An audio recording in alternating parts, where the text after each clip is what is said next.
Hey, before we get into this episode, have you seen that my new book is out? It's called Stop Selling and Help Them Buy Weddings and Events.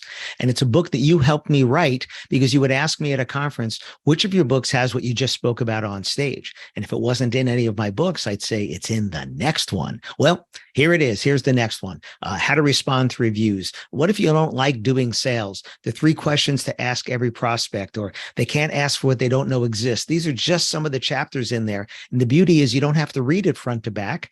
You can jump around to any chapter, kind of like my other book, Wit, Wisdom, and the Business of Weddings, where you can jump to any chapter because they're not necessarily connected to one another. And if you want to get free shipping on a paperback copy, go to shopalanberg.com and use the coupon code podcast. That's shopalanberg.com. Use the coupon code podcast. Get free shipping on me. Otherwise, it's on Audible. It's on Kindle. And if you go to podcast.allenberg.com, the links are all there as well. Thanks.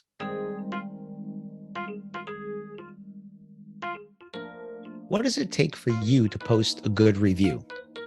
Listen to this episode, see where I'm going with this. Welcome to another episode of the Wedding Business Solutions Podcast. I'm your host, Alan Berg. I'm a speaker, author, sales trainer, website reviewer, and I help businesses like yours sell more, profit more, and have more fun doing it. Enjoy this episode. Hi, it's Alan Berg. Welcome back to another episode of the Wedding Business Solutions Podcast. I was having some conversations recently with some different businesses, and we were talking about reviews and, how hard it is to get reviews and things like that. And I said, I am a prolific reviewer. I have personally posted over 650 reviews on TripAdvisor, over 200 and I don't know what I'm at to 240 or so on Yelp, maybe more than that. And yet there are hundreds of businesses I have never posted a review for and never will.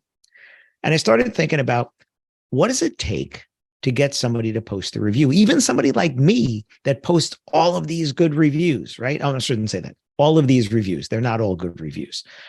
I might be a little different than some people. I don't go immediately and post a bad review if I had a bad experience.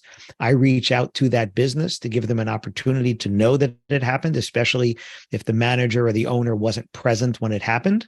So especially with the hotel, if the manager is not there when I'm checking out, I will say, let me get the manager's name and email. I'll write to them, give them an opportunity to get back to me. If they don't get back to me, I'm being very courteous and I will give them a second opportunity. And then if they don't get back to me, I might go and post that negative review. Or I will go to if it's a chain, like if it's part of Hilton or Marriott, I'll go to them and say, hey, I never got a response here. Maybe they didn't receive it or something like that. And then to me, the worst thing is when they do respond and they respond poorly. And that might make me go post a bad review as well. I actually have one hotel right now that's about to get one of those because they have not responded twice. I reached out to Hilton. They apologized and said, we'll make sure they get back to you. And they haven't. So that will probably get me to do it. But the key is that we need to move the needle as a customer. I'm sitting here. There's 2 receipts in front of me from 2 restaurants that I was at recently that we had a very good experience.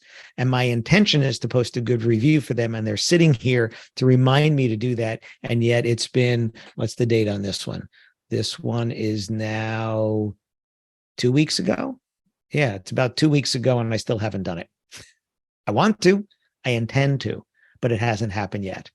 So when we're frustrated that our customers aren't posting reviews for us, we have to look in the mirror and say, are we just as guilty of that? It's not that we didn't like what they did. It's not that we didn't appreciate what they did. We just aren't posting the review and people aren't going to do it. So think about what would move the needle for you to do that. For me, I need the reminder. That's what it is. That's why the receipts are here. And I still intend to do it. But the longer this goes until I do, the less likely it's going to happen. If I make a reservation through OpenTable for a restaurant, they will send me hey, how did it go? That reminder is helpful for me. And that's where for you, reminding your customers, it's not that they don't want to do it. It's not that they don't intend to do it. Do that. I had somebody yesterday, I was working with a client and they sent me an email that said, here's a new testimonial for you. And I went back and thanked them and said, could you do me a favor? Could you copy that here to Google because I want you guys to see it in a public forum, not where I posted it, but where the customer posted it themselves.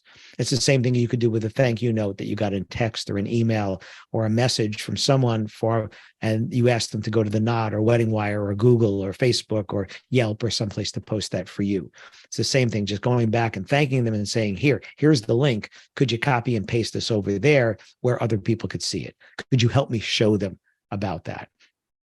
But I'm just going back to this, what makes you want to go post that review? What is it going to take?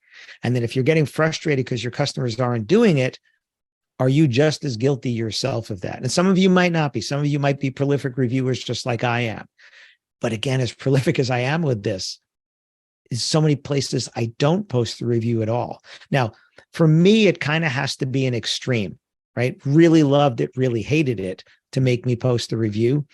If you did exactly what I expected and I walk away like, yeah, that's what I wanted, it was fine, nothing wrong, but nothing special, I'm probably not going to post the review. I don't do a lot of 3s. I don't. I do a lot of 4s for restaurants and hotels because it's different than a wedding or an event where you're not going to have that again. So there is no comparison. So you say, yes, boom, 5, that goes great. It takes a lot for me to give somebody a 5 for a hotel or a restaurant because I know what that means. I've experienced something that just blew me away to the point of, wow. But when it's better than I expected, I want to give you that 4. And that's why when I'm searching for restaurants and hotels, I don't need 5s.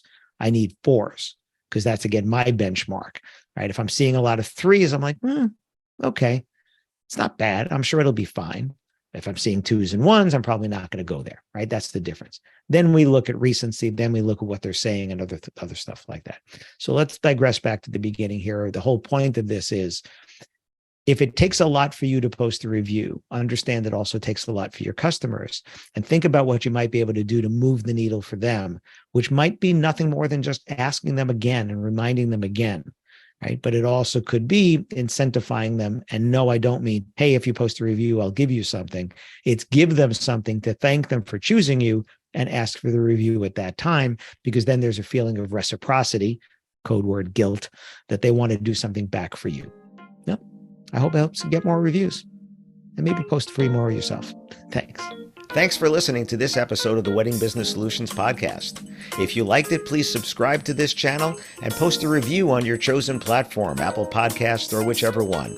If you have any questions about anything in this episode or any of my episodes, email me directly at alan@weddingbusinesssolutions.com or visit my website, alanberg.com, alanberg.com.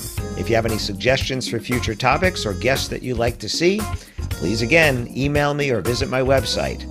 Thanks for listening.